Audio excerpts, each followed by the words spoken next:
Parkstone International is pleased to present you Dracula. Written by Elizabeth Miller.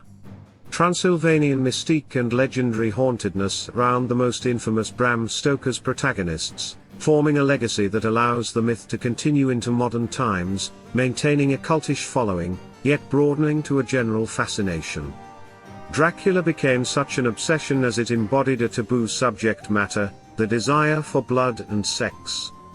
Filled with extraordinary pictures of the Count, his literary companions, and the movie idols, this is a treasure only to be read by daylight.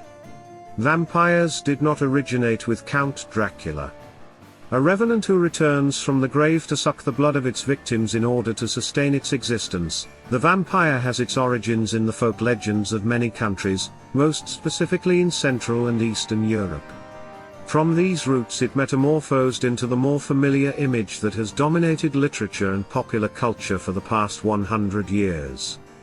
Attempts to identify the genesis of the vampire legend are fraught with difficulty.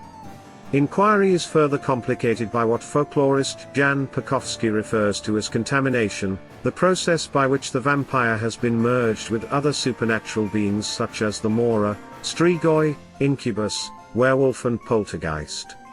If one confines the search to legends associated with the word vampire or its many variants, the trail leads to the Slavic countries of Europe.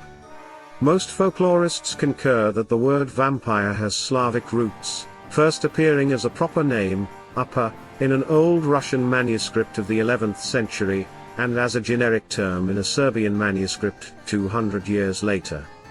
The form vampire has been found in a 15th century South Slavic source. Pekowski defines the Slavic folkloric vampire as a half-human, half-supernatural being, a reanimated corpse that emerges from its grave to prey on the living, and asserts that it arose as a consequence of the clash of Orthodox Christianity with dualist heterodoxy.